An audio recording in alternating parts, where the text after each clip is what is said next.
Hey guys, and welcome back to episode 10 of Business Shit. I am your host, Mimi G, and today's topic is gratitude. So, I know that I promised you guys that I was going to do an episode on how to launch your idea and then how to manage and market those ideas, and I still plan to do that, but I recently went back home to Chicago to visit my aunt. And that whole experience just sort of, made me feel some kind of way while I was there. And it's been like heavy on me to want to share why I'm, so grateful. And I know that a lot of times it's really hard to feel grateful, or to find joy in the situations that, you sometimes find yourselves in. So I think that's why I'm doing this. This episode is a little different than all the other episodes, but I think it's important. And whenever I feel like I want to share something, it's for a reason. So, many years ago, I posted a picture of a homeless man on my Instagram. And it was the first time that I had publicly shared that I had been homeless. I have been homeless twice in Los Angeles, and once with my oldest daughter. And in that conversation, I think that a lot of people were surprised to know that I was a teen runaway, that I had been a victim of sexual assault as a child, that I had been a survivor of domestic violence, teen mom, etc. And, when I first started my blog, and this isn't a secret. I mean, if you've been following me for any length of time, you know a lot of my story because I share it. You guys, if you follow me or know me well enough, you know that I've talked about being in a relationship where I suffered from domestic violence, and that I, ran away from home when I was 15, and that I've been homeless in Los Angeles, and I share all of that, and I shared it because when I first started my blog, Mimi G, actually before Mimi G Style, when I first started blogging, when I was, I think, on Blogspot, I had talked about my situation and how my blog became more than just a vehicle for me to show my DIY makes and to teach, right? It was something else that took on sort of a life of its own, because for me, and I've talked about this in interviews before, the blog seemed very superficial to some people. I was always talking about clothing or shoes or, teaching people to make things. But what I realized was that I was getting hundreds of emails from women all over the world who were saying, you taught me to sew, or I've been learning to sew, or I've been following you, and you're helping me get through my divorce, or you are, I'm homeless, about to be homeless, or, I'm in a bad relationship, and somehow my blog and what I was doing was helping them.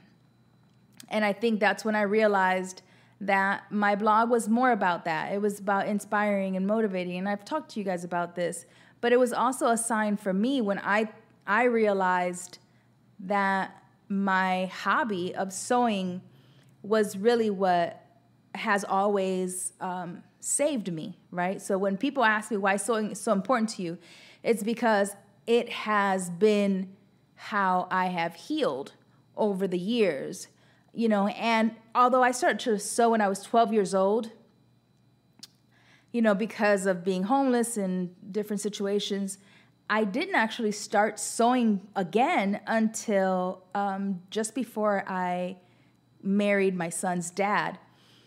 And when I started sewing back again, I realized just how much it was helping me, because I was a hot damn mess when I got married, because, I hadn't dealt with any of the things that had happened to me. And, it was through those times whenever I felt like I was literally going to break. I'm not emotional because I'm affected. I'm emotional because I'm so grateful.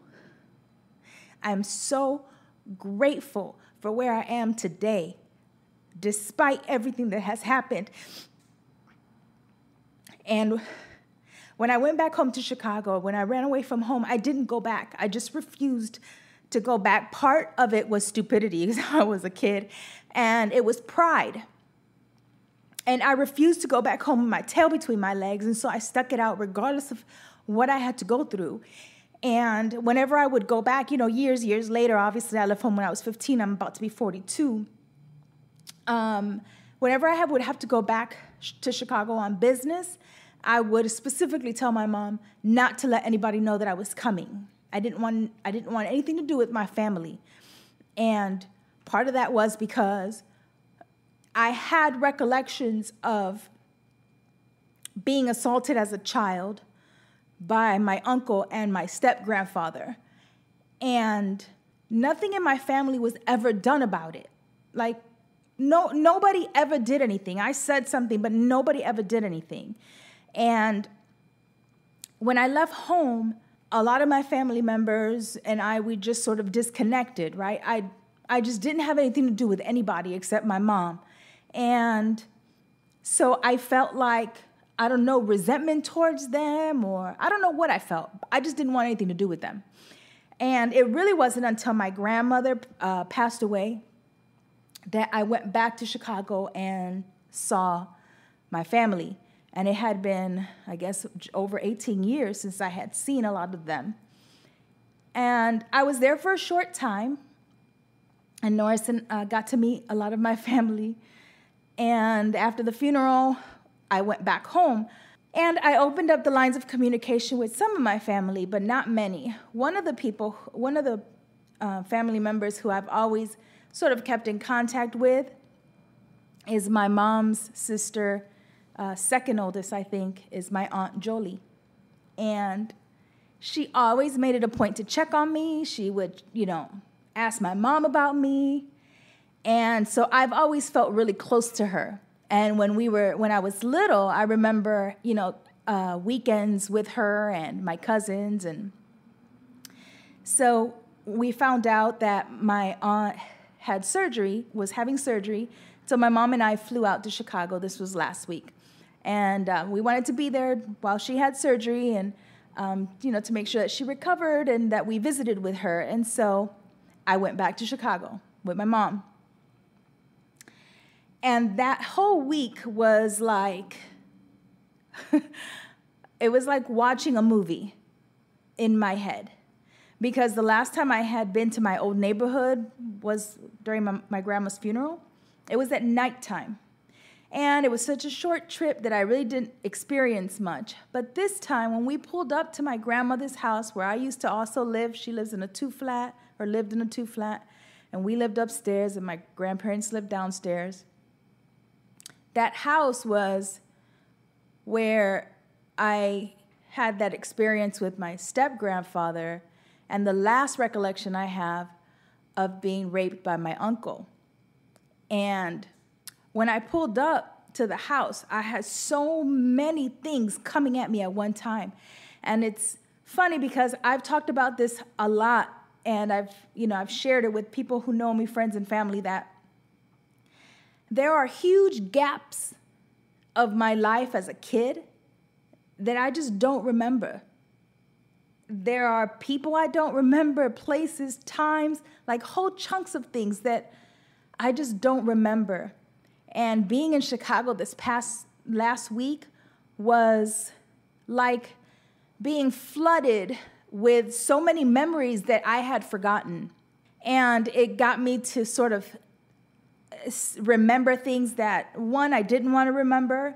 Some that I did, not all of it was bad. I had a lot of fun, actually, and I got to sort of reconnect with some family members who, I remembered having great relationships with when I was a kid, and that was good. But, I learned a lot because there were a lot of stories being told and things that I hadn't remembered, but then I started to remember other things that, not that I had forgotten, but that I remembered more detail of.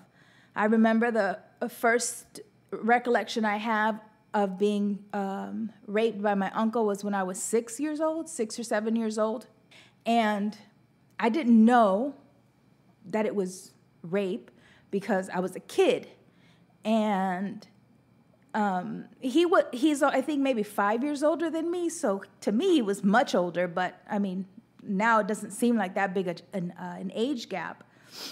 But to me, it was like this really bad game that we would play sometimes that we played whether I wanted to or not, and that it hurt and that it felt bad, and that I knew I couldn't tell anybody. It was like a secret game. And that went on until the last recollection I have was when I was 12.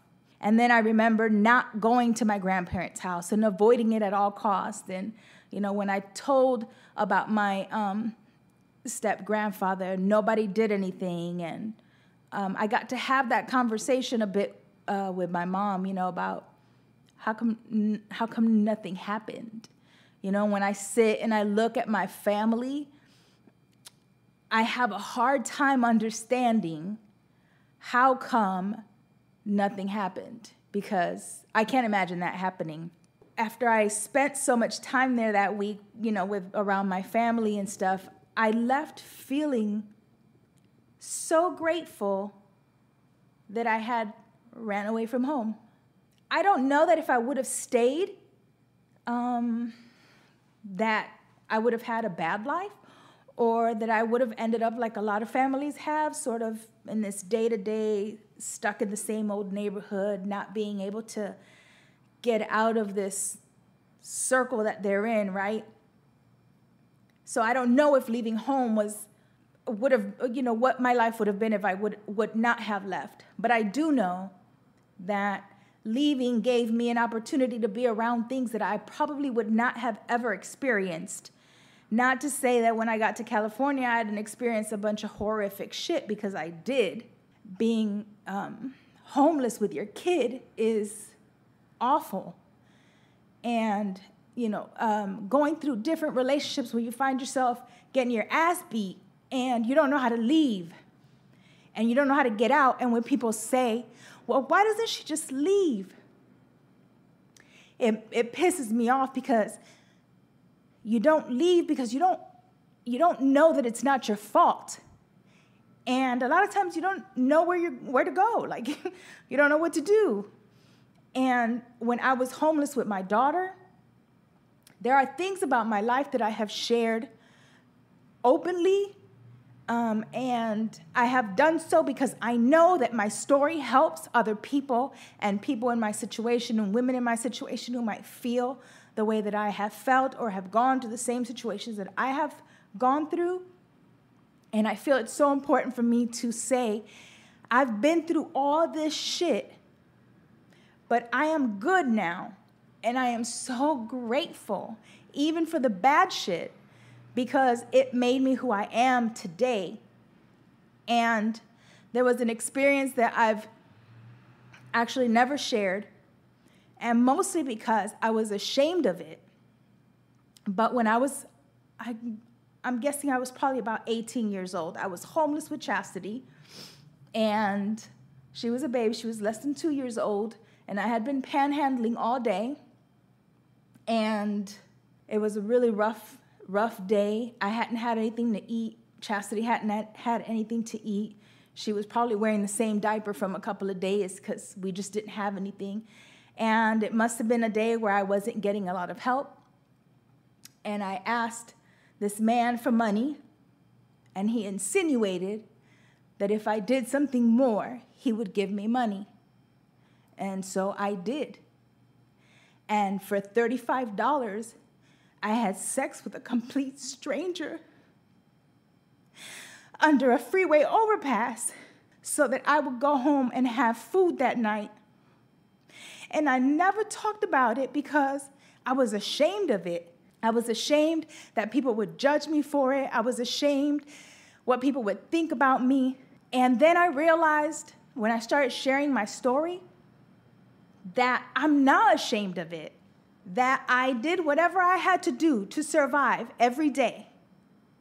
And I'm actually grateful that one experience, as horrific as it was, didn't lead me down a path that I would not be able to come out of. And I sit here today and I look at my life, and when I was in Chicago and I was visiting with family and seeing the neighborhood that I grew up in and the people that I had known, and to see them sort of still in these same places, and I could close my eyes and think about my life here in LA and the people in my life and the people I'm surrounded with and the opportunities that God has given me and the amount of joy that I have from what I get to do every day and what I get to share every day. And I felt this immense sense of joy and gratitude. I felt like I had to share that because I know that these are things that we don't often talk about, and we do them for different reasons. We're either ashamed or afraid, or we want to not seem weak. And the thing is that I didn't know when I started my blog that I was meant to do this. I thought I was just teaching people to sew. But my calling is more than that. My calling has been to share with people that no matter what your circumstances are, and no matter where you've been, and no matter what you're currently going through right now, your life can change so quickly, and you have the power to make choices for your life that, although it may seem impossible now, will pass. And I know that I am that person. I know that, I could have stayed in the situations that I was in. I could have started prostituting after that awful experience. I could have started doing drugs. I could have never gotten out of that. But there was some purpose in my life that was meant for me to do something else. And in order for me to fulfill that purpose, I had to get out of it. And it wasn't always easy. And it's not always easy now, because sitting here having to share parts of my life that most people don't publicly share is not easy. But I know that it helps somebody, and it will help somebody. And I just wanted to take today to talk about being grateful for the good times and also for the bad times, because I also learned a lot of valuable lessons that I hope to pass on, not just to my own children, but to other people. And, to just really take a moment to say how grateful I am that I am in this position that I am in, that I'm happy and that I'm healthy and that I am in a good relationship and that I have good friends and that I am, financially secure, and I have built good business relationships, and I have thousands and thousands and thousands of friends, all of you, who support me, and I just want to be able to give that back. So I know that today's episode is actually not at all what I expected, because I didn't think that I was going to cry, but a lot of times I think that we feel like if something makes us cry, it's because we're still affected by it, and it's not always that. Sometimes it could just be that it's scary to talk about those things publicly, and in my case, it's a little bit of that, but it's also that I am so incredibly grateful that I am here today and that I am able to share my story, and that I am hopefully able to help as many people as I possibly can to move forward and to stand up for themselves, and to be brave, and to be courageous, and to not let circumstances define their life. All right, guys, no questions for today. I'm going to go blow my nose, wipe my eyes, and go pick up a dear friend from the airport. Thank you so much for listening. I'm out.